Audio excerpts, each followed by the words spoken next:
Welcome to another episode of the Leverage Podcast. I'm your host, John Davidson, and I'm excited about this episode because we are focusing on making a positive impact through business. I think it's incredible when people have an others first mentality and, help folks in their network in a variety of ways.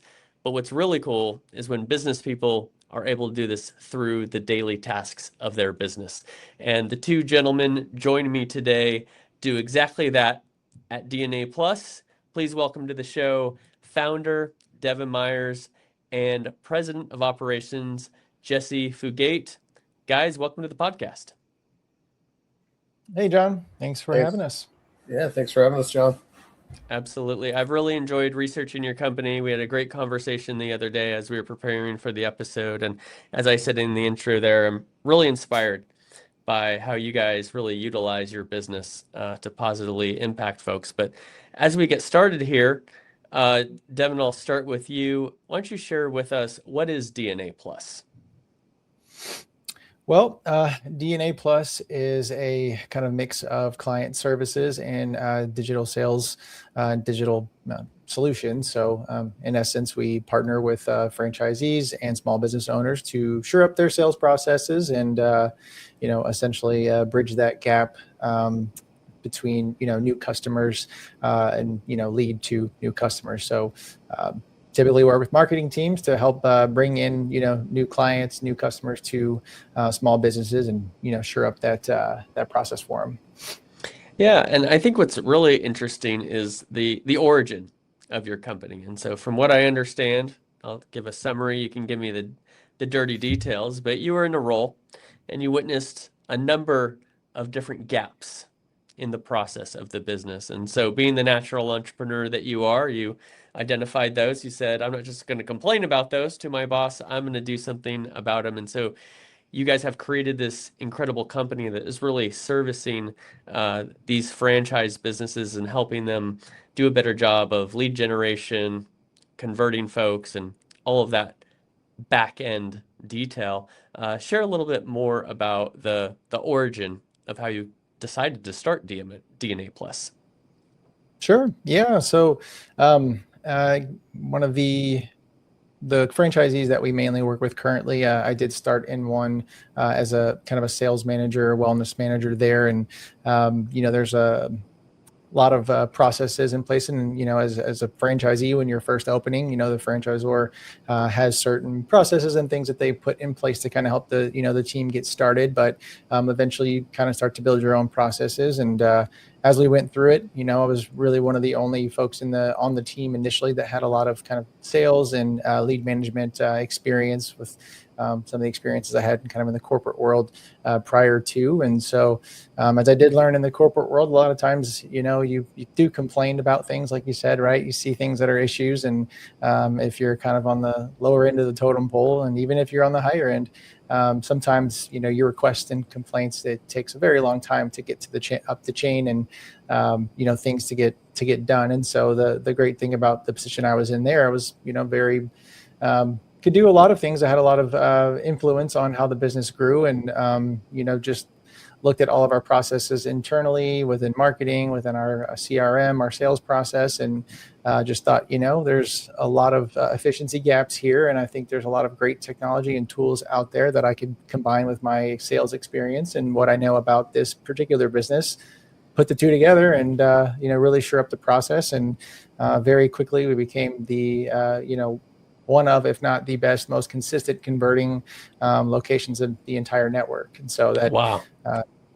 Caught attention of the franchisor, and they came to us and said, "What are you doing?" So I said, "This is what I'm doing." And I got to think if we're seeing these gaps and everyone's kind of on the same playbook as they're rolling out new openings and new franchisees, and at some point, if not already, they probably have similar gaps. And a couple of years into it, just took a step outside the clinic there and started reaching out to other franchisees and trying to explore where their gaps are, and figured out they had a lot of the same, and here we are.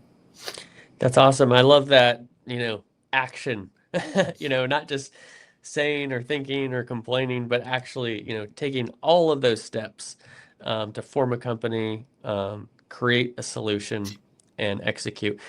Jesse, I'm going to bring you in here. I know that you joined after the company started as president of operations here. Take us through your career path and how your experiences through your career led you to join your friend Devin to tag team this incredible company. Yeah, for sure. So I started, really like I found Devin when we were working at Sprint together. I was a manager at the time, and then I went up to like a director kind of role for Dallas, and then kind of an indirect franchise location. And we progressed through kind of like a few years together, running a really cool area. Then I moved out to Phoenix and ran that one of the larger areas for the owner that I was working for at the time under Sprint, and then moved back here, and I was at Verizon, doing a business account executive, and then decided, wanted to do something different. And I had been looking at some options, and Devin and I had always stayed in touch, the whole time as like friends. Like, we gamed together and some other things. So he had reached a point where he felt like the business had kind of hit kind of a wall where he needed, an equal partner to come in and like help him with some of the other stuff that he had in his brain, which is constantly going and never stopping. Like, he wanted to get a lot of these tools made. He wanted to develop a team, wanted to figure out how to grow and expand, but like was kind of at a point where he needed someone. And luckily, I was someone that he trusted and reached out to me, and we just partnered together. And it's been 4 or 5 months now, but man, it's been a great experience. And like you said, we're doing everything we can to be good stewards for our people that we work with, clients and our employees. So it's been great. Yeah, I've been part of some big companies, and I've been part of some companies that are as small as you can get. And my first job after college, I joined a friend. We launched a design studio together, and it just really impressed upon me the importance of that first hire. I was the employee in that situation, but we really jived very, very well, both personally and professionally. And so I would think back at times, what would this business look like if he had hired somebody else, right? I also remember back to my first office job and speaking with the managing partner of that company, and just picking his brain on what makes a great company. And he said, John, it's all about the people. He said, here at this company, we need great people, but more importantly, we need kind people. We need generous people. We need people who fit this culture. If you bring somebody in who's talented, who's smart, but is a jerk, that doesn't work here. We don't hire those people. So Devin, as the founder, share with me the importance of bringing Jesse on board, somebody who you knew, trust, and is talented, and just how that fit together has really helped support your company. Yeah, I think it's maybe one of the most important decisions I've made so far. Aside from making the decision to do it from a kind of a solo operator, which I did, prior to, was just myself and managing, 4 to 5 other franchisee locations, but and then making the choice to go to more of a team and scale. But bringing Jesse into the mix was a very, very important decision for me, and it's been played a big impact. And it wasn't just because of Jesse's ability, but it's a lot of it was because Jesse's morals and how he views partnerships and people in general. He is, one of the kindest people I've ever met. We've been very close friends for a very long time. And I always knew that no matter if he was, working directly right here in Dallas or somewhere else, right? Like, we would always have the same alignment, and we always, agree on the same things. And the big thing for him that I knew is, hey, if I invest the time and the trust into him to be kind of a partnership in this as we scale it, then I can trust that my alignment, my morals, the way that I want the team to be treated, the type of team that we want to build. I don't have to remind him, because if I just gave him if I said, hey, Jesse, go build us a team. We need 10 people. We need, these departments filled. I'm not going to do any of the interviews. I know those 10 people. I'm about 99% sure that I would agree with everyone that he hires and bring on, because our moral compass is it's always aligned. We have the same, we just want the best for people when it comes to just, making sure that our team has a great enough time for their family, good quality of life, good work-life balance. We come from heavy corporations before. We've been through all of the different scenarios, whether it's toxic, team, the toxic manager, boss, really don't care about overtime. They don't really care much about, what you've got going on in your personal life. But that is top of the list for us, especially when it comes to our team, is that they're taken care of. They, get the time that they're needing for, their families or their hobbies and things like that. So we really wanted to take a different approach from what you're generally seeing in, corporate kind of settings, and build a team that is like us too. They care about the team. They care about each other. They work well with each other. And just like you said, to start this question is if we brought anyone into the mix, regardless of their talent level, but they're not, fitting into the mold. I don't know that we'd hire them immediately, because I think we could see those things pretty quick. Like in interviews, you can kind of tell with people. And I did a lot of interviews in my Verizon days before. And so you can kind of tell sometimes. And if we don't think they're a good fit, right, then it's, it doesn't matter what their talent is, because we always see like, hey, there's some intangibles in the way that people carry themselves, how hard they work, how they're, interacting with others. Those things you can't teach. But everything else, right, we can coach them to be great at what they want to do. But we can't coach them to be great people.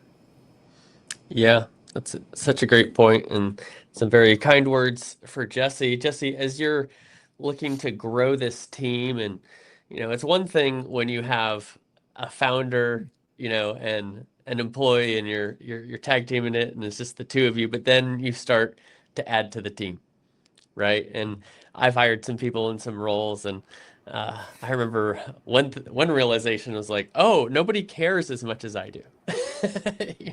Like the ownership I feel over this company, like, and it's a very interesting process of hiring folks, onboarding them, and getting them to really work with you with the same mission. What do you look for? What makes a great team? When you're looking to hire folks, what are you looking for, Jesse? So, like Devin said, I've done a lot of interviewing. At one point, I think I was staffing more than 75 employees in Arizona. So, the big thing for me is, like you said, the level of care, right? They don't have to care about the company as much as me or Devin, because I think that would be an unfair expectation at times. However, they have to absolutely care about what they're performing, like their role, right? They have to care about the client, like the clinic. They have to care about the patient on the phone. They have to care about their peers. Like, I have zero tolerance for someone who doesn't concern themselves with the way that they impact the people around them, right? Because no matter what you believe spiritually or religious or whatever, there is energy around everyone, and like what you put out affects everything around you. So That's true. I can tell you point blank, I fired a kid on the spot one time because he slammed a door when he didn't get a sale in a store that I was running, because it just it affected the energy of everyone else around. And I knew if it had happened one time, it had probably happened other times when I wasn't there. And so it's like, we can't have that here. We need this thing to function well. So for Devin and I, we're always very much aligned on the person, right? So like the interview process I've been through before with people where they go, you didn't ask a single question about their experience with cell phones or Sprint. And I don't care about any of that. I'm just in this small window of time. If I like them and they like me and we can conversate and we can be real with each other, they're probably going to be able to do that with a whoever comes in the door, right? And that's what they need to be able to do. I teach them all the other stuff. Doesn't matter. And people can lie to you all day. You can ask them about their resume, or I could tell you I was the best salesperson, won all these awards. There's no way for me to verify. So the only thing that I can verify in the moment is who you are, how you interact with me, the kindness you show, the respect you show to the person that's interviewing you, that if you're paying attention to the questions or looking at your phone or what, your attentiveness to other people, if you show up on time, how you dress, all the things that show like a level of concern and care for the process. And I am sort of a believer that how you do one thing is how you do everything, and Yeah, I'd agree with that.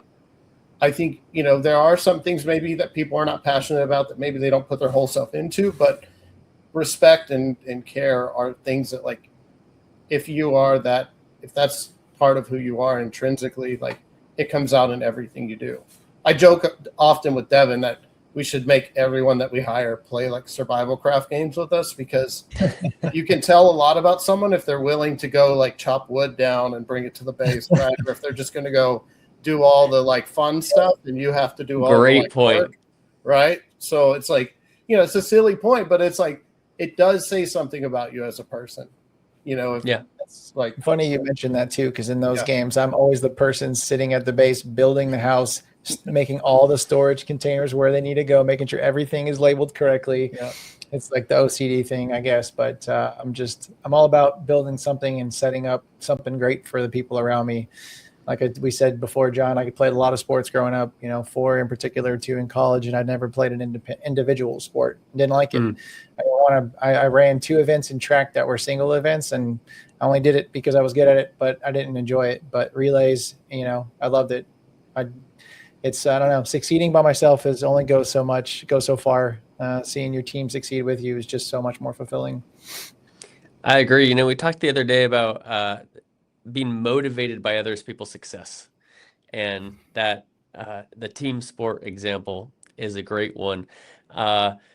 What goes perfectly along with that is just making a positive impact in other people's lives, which is kind of a theme of this episode. Share with me, starting with you, Devin, how can business owners effectively, just beyond, hey, we're doing the service, we're driving revenue, right? How can you focus on your business and then also focus on others to make that positive impact at the same time? On our business and focus on others, as in like our clients or our team? Can you frame that a little bit Let's different? talk about your clients first. Yeah.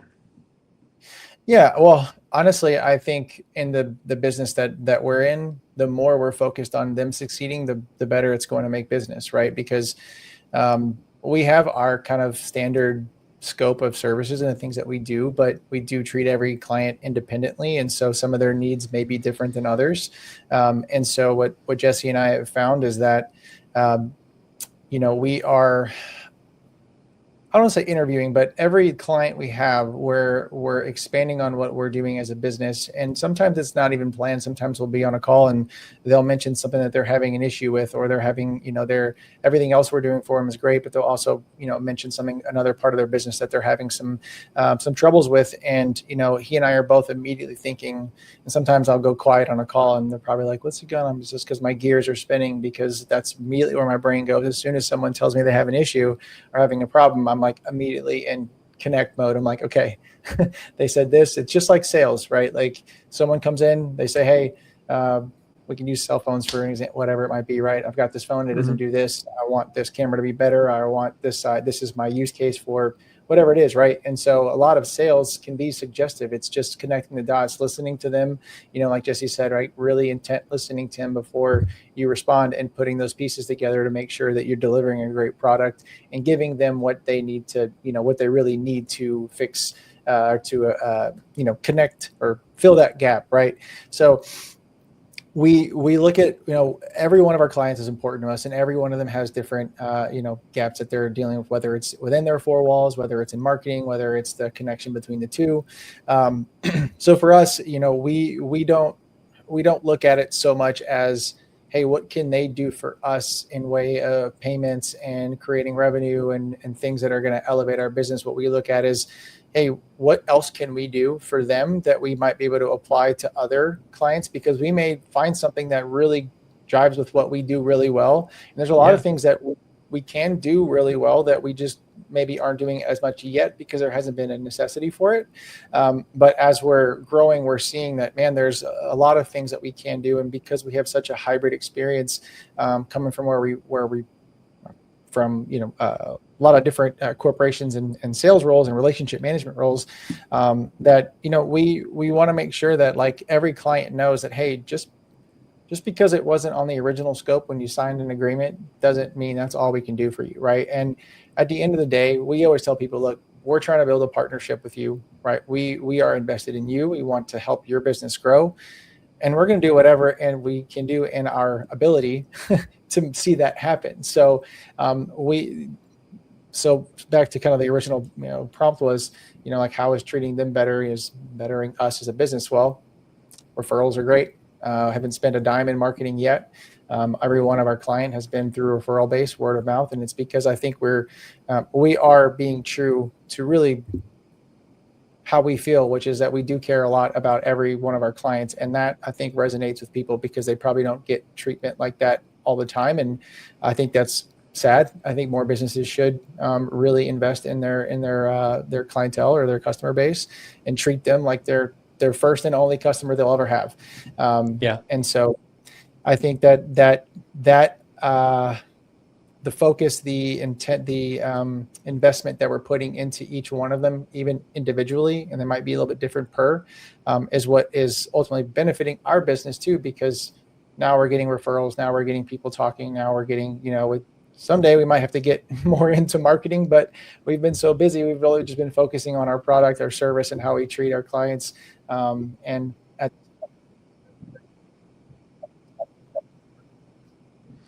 Yeah, very well said. There's a slogan, a quote that comes to mind that people won't remember what you said, but they'll remember how you made them feel.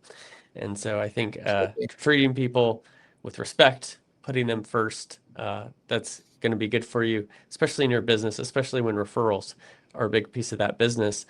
Jesse, to you, looking at operations and looking more at the internal team, talk about how you as a leader are positively impacting your team and the benefits that those have for your company. Yeah, for sure. I mean, something Devin and I talk about a lot. And one thing that's very easy in the industry for what we do is it's easy to take an inbound call and not have any time to process what that person needs and to become embarrassed, right? Because you don't have the tools that you need. So Devin and I are always talking about like, how do we structure this thing so that everyone who works here has the ability to perform their job in a way that they would never be embarrassed, and they would never be an embarrassment to the client. If the client were to listen to this call, how would we be portraying them, right?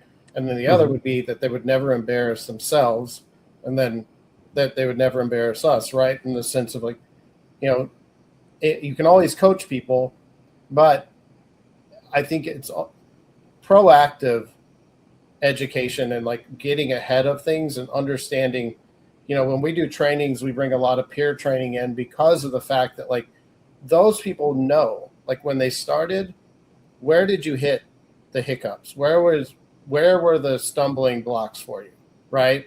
And so we can work out, how do we remove any of those impediments? How do we make sure that like someone doesn't get put onto something too quickly or whatever that would put them in a position to be in that place where they don't feel comfortable and they misstep, or they go above and beyond what the clinic would expect, right? Or they quote something that we don't have any control of. Little things like that I think are so important because one, you need your team to feel good about what they're doing. I think, I worked with Fred Pryor. He was like my business mentor at GameStop, is kind of the first real business influential mentor I had in my life. And he always just said, people who feel good about what they do generally produce good results. And I firmly believe that if people want to come to work and they feel good about what they do and who they do it with, then there's more at stake, right? If you hate what you do, and it's like an intolerable environment, you suffer it for as long as you need to find something different. But when you're really happy and you enjoy what you're doing, I think that is what brings out the best in like an individual and in like the team environment. And that's what we're always looking for. We just want people to feel good about what they're doing, have all the tools to like not feel overwhelmed in the moment, and to know that like it's okay to pause and ask for help, or to let someone know that we could reach back out, but that you don't need to know everything. And realistically, one of the kindest things you can do for anyone in life is to tell someone that you don't know that thing, but that you can research it. You're willing to learn it, willing to find it out for them, right? So those things are super important to me, and I think that's kind of how we've developed this team. And we've used a lot of peer training because I think that's something a lot of businesses don't leverage, because you're giving the power back to your team. And a lot of people feel like that makes them less important. But to me, like, it's so fundamentally who I am is like, how do we elevate everyone around us so that we're not necessary? It's like, I'm a father. Like, I think about that every day, right? Your goal as a father is to like raise this child that eventually doesn't need you, right? To be this great. It's a good way to put it. Yeah. Right. And so like everything in life is like that. How do you make these people around you so great that they don't need you? You know, like. That's a really great way to put it. Well, next, I'd love to get into some of the lessons that you guys have learned through your personal careers and through this business. But before we do that, let's listen to a commercial from our sponsor, Sphere Rocket. Business owners and entrepreneurs will place a proven executive assistant VA for just $4 to $8 an hour, and if they don't perform, you don't pay. Imagine freeing up 20 plus hours a week by someone handling your most time-consuming tasks like admin work, managing emails, scheduling meetings, and so much more. This one hire could transform your productivity and give you back the time you need to focus on growing your business. At Sphere Rocket VA, we make this possible in as little as 7 days. We'll place a proven executive assistant VA in your business for just $4 to $8 an hour, and your VA will take over day-to-day administrative tasks, help manage your email and calendar, follow up with past clients, giving you back 20 plus hours a week so you can increase your sales and even enjoy more personal time. And here's the best part. If they don't give you back 20 plus hours a week in the first month, you don't pay Sphere Rocket a dime. We've done this for thousands of business owners, and now it's your turn to see the results. Click the link around this video to schedule a demo and discover how this one hire can completely change how you run your business. Remember, if within 45 days the VA doesn't perform, you don't pay. All right, so Devin, starting with you, a question I love to ask founders. I've been a founder myself, and there's just such a difference from day one to years later, right? And even if I always found myself in the business I was part of like, oh, I think I'm doing a lot better than I used to, right? And then some months or years go by, and you're like, I can't believe I thought I was doing really well or that I knew, compared to what I've learned since. So my question for you, Devin, is if you were to talk to your former self on day one of starting DNA Plus, what advice would you give? I could probably give them a lot of advice. I'd probably tell them that I know it seems like the worst time to start, but it's the best time to start. I think I'd started, it was kind of out of necessity. I think you had asked, people have asked me before, like, why did you start? Or when you started, why did you do that? And it was, well, I didn't really have a choice. I mean, I did, but I was in a place where it's like, hey, I could keep going through the same cycle of corporate, 2 or 3 years, get bored, want to go somewhere else, 2 or 3 years, bad manager, go somewhere else. So I would tell them, hey, lean into your gut. And, that feeling of, I've always been very risk aware, kind of a toe dipper, if you will. My dad used to call me that a lot. My dad's the kind of guy that's like, make a quick plan, do it, try it.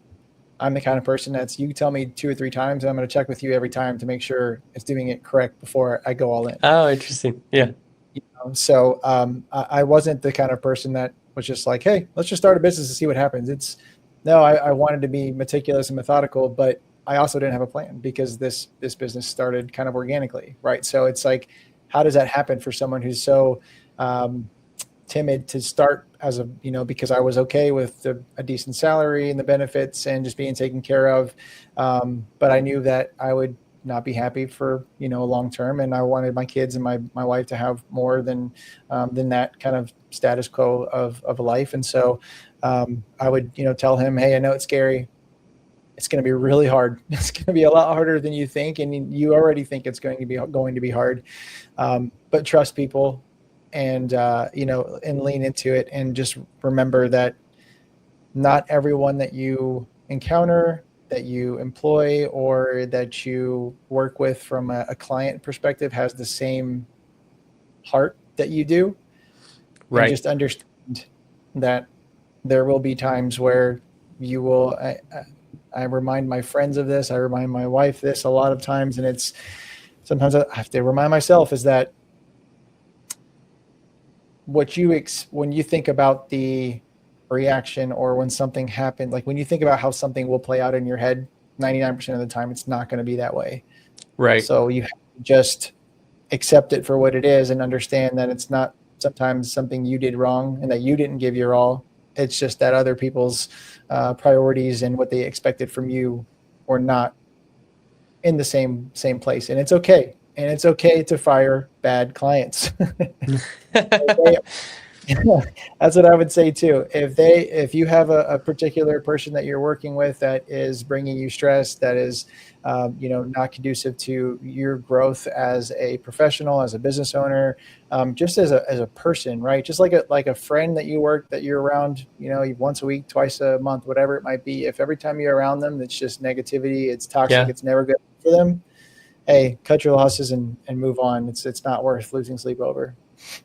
I've had some moments in my life where there was a client or, a certain connection or somebody you're tied close to is either helping you in certain ways or there's revenue coming there, but it doesn't overrule the toxicity that's happening. And a lot of times it's hard to cut that for a number of different reasons, but I can confirm exactly what you're saying, Devin. The moment that you do and you make that decision, just the weight that comes off the shoulders. I would add probably one additional piece of advice you might give yourself is, hey, hit up my friend Jesse and hire him as soon as I am able to. Going over to you, Jesse, I have a different question for you. A lot of times we talk about the successes of our careers in business, right? And you're someone who has had quite a bit of success in your career, but most times the important lessons come from the mistakes or what felt like a failure at the time. Share with me, what was a mistake or potentially a failure that really taught you one of the most important lessons that you've learned in your career? Got a good one. Been a lot of those. So I think one of the most eye-opening moments in my life, it was probably so Cameron and them were in Arizona. Cameron Normal was the owner of the business, and we have a great relationship. And Devin will remember this. I had taken over the market, and it was a struggling market. And I thought, man, we're doing good things. We're seeing turnarounds. I mean, all this praise from the local people. And then one day I got this text that just said, it was not meant for me. It was meant for the other owner. And It said basically that hey, if Jesse's not good enough, we're going to have to get rid of him. We're going to have to do something different. We can't have this. And then I looked at it and, going back to Fred, he always said, hey, 24-hour rule, don't ever respond to anything, until you process and try to understand it. Right. But then it was maybe 5 minutes later, it was Cameron and he was like, I'm very sorry. That was not meant for you, blah, blah, blah. And so I just leaned into the person that I am. And I was like, no, it's perfectly fine. I would just like to understand what I'm not doing well enough at, let's set some benchmarks. Let's do how can I get better? Because I'd never been in a role like this before. I had been a great store manager, but now I'm running 30 employees, 6 or 7 stores, and I'm trying to do it like I'm able to do it like if I had the influence of being the everyday manager, right? Right. So I couldn't do that. And he didn't really say it then, but it was probably like a year later, that market, they sold it, and then they asked me to take over the Arizona market. And at that moment, he had said, actually everything you did was super successful. Like, we did not think we were going to be able to stay in this market as long as we did. But because of what you guys did, we were able to hang on long enough that we could, get what we needed out of this market and invest it in the rest of the company. And then I became like a senior DM for them with another guy and moved back home when my son was born. But, it's one of those moments where I try to tell people all the time, I'm a very hard person. I'm a very nice person, like Devin said. I am extremely kind to people, but I also am very demanding in my personal life and in the business and everything, because I expect greatness. And even if you don't expect greatness from yourself, if we're going to do something together, then you need to be great. Yeah. If you can't be, then that's fine. Maybe this is not the thing for you. And so my thing that I would tell younger managers all the time is, you can be as hard on people as you want if your purpose is to make them better. If you're just being hard on people because you want to be a jerk, that is when business doesn't work. Big difference. But if everything you're doing is for the other person and making them better and growing them, no one will ever come at you and be like, I can't work for you, you're too mean. It's like, if they know that every step of the way you are trying to mold them into something that whatever they do in their life, they could succeed. Yeah. They're going to be on board. They always are. I have an example of this kid, Alex, who was a great manager, but he was tough. He was a military kid. And the store reps, they were like, he wanted to move to a bigger store. So he eventually got it. I moved him to a different store. And then it was about a month and a half later, the team had asked me to come for a meeting, and they were like, our commission checks are way down. We don't know what we're doing. We want Alex back. And I was like, you guys complained about Alex every time I came here because he was too hard on you. And I was like, that's what I've always tried to tell you guys is, he's hard on you because he doesn't want you to be in the position where you're not making the money that you want to make to have the life you want to have. That's not right. Because he just wants to be mean, but he cares. Intention is everything. Yes. Right? Intention is everything. Well, a couple more questions for you guys as we round out this episode. One is, I know that med spas are a big target for your business, but I want to kind of open up people's minds who are listening and watching this episode. Please share with me, because what you guys do is pretty industry agnostic, if I'm correct, right? The way that you're helping with lead generation and all these back-end analytics and et cetera. Give me, let's say, a number of different industries that if I'm listening to this, I can be aware that, hey, maybe DNA Plus is right for my business. Devin? Sure. Yeah, I mean, there's a lot. I think, really anything membership based, any business that is relying on marketing to provide them leads from social media, Google, med spas, I'm sure that's something that we started in, right? I'd say that's probably one thing I tell my past self is, don't start with med spas. They are a very complex business. I loved working in it, a health and wellness kind of anti-aging center. It's very much aligned with what I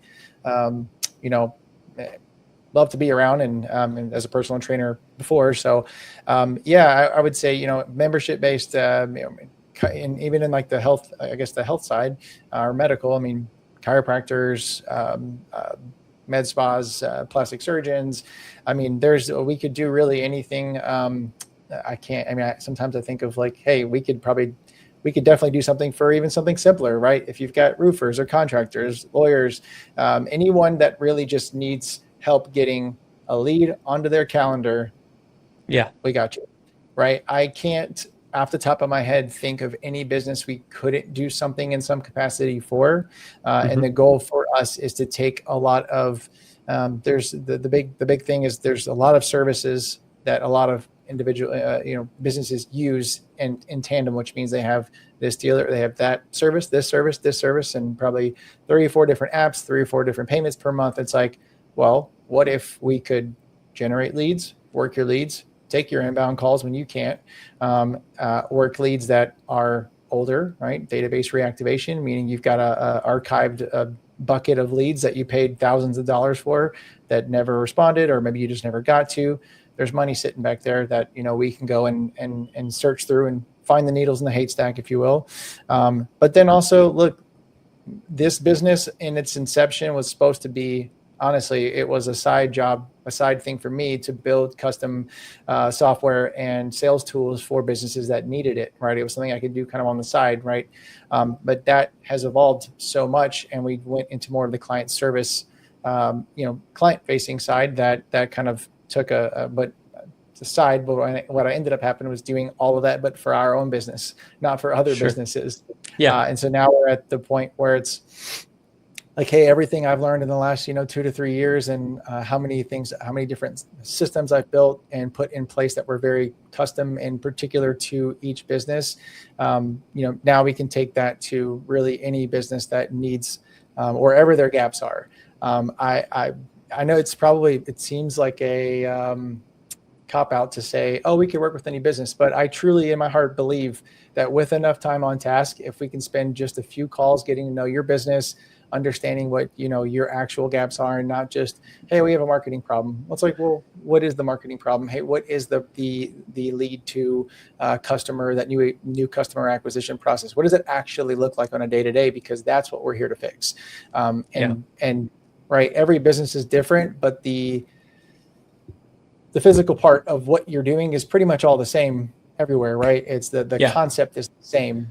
The little pieces in between is where we need to refine, learn, and figure out, hey, how do we give you back, 15, 20 hours of your week, right? Stop your owners, as the owner, you're doing everything, right? And that can be tough, right? That's why we brought Jesse on. It's like I was wearing 30 hats. I was doing everything my part-time employees were doing and trying to run and scale a business, right? So I was the janitor and the CEO, and I'm not calling him a part-timer as a janitor. I'm just saying, what I mean is that I was doing just the most basic kind of, easy work, but all the way to everything an owner has to do. And,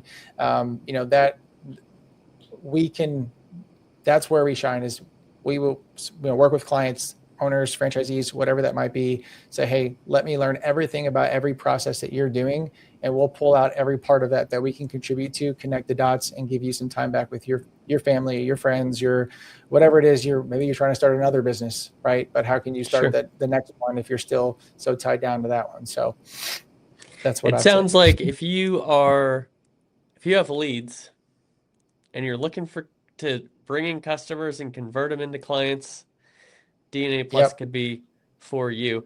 Last question, and a quick one, is simply, what is the best way for people to get a hold of you who are listening to this episode and are thinking, hey, I think he just described my business. I'd love to learn more. Sure. Yeah. LinkedIn, first name, Devin Myers. You'll find me. DNA Plus is our LinkedIn page. And then I'd say email, our site. We have a website as well. It's probably like email, phone, call me directly. It doesn't matter. If you got my phone number, give me a shout. But email's great. LinkedIn's great. And that's really where we don't do a ton of social yet. We probably need some help, like as far as actually doing that part of it, because it is time consuming. I try to get my wife to do it, but she's doing her own social media thing. But yeah, LinkedIn, email, phone call. We'd love to hear from anyone who's interested and learn more about their business and see how we can help them grow. Fantastic. Well, I appreciate you guys joining me for this episode. And for those of you watching and listening, I think a lesson we've learned here is who you work with is often more important than even what you do. And that goes beyond your personal team. It also goes to the vendors the agencies and the partners in your business. And so if you have listened and watched this episode, I think we can all agree this is a great team who really care about their clients and the people they work with. So Devin and Jesse, thank you for joining me today on the Leverage Podcast. Thank you so much, John. Thank you, John. Appreciate it.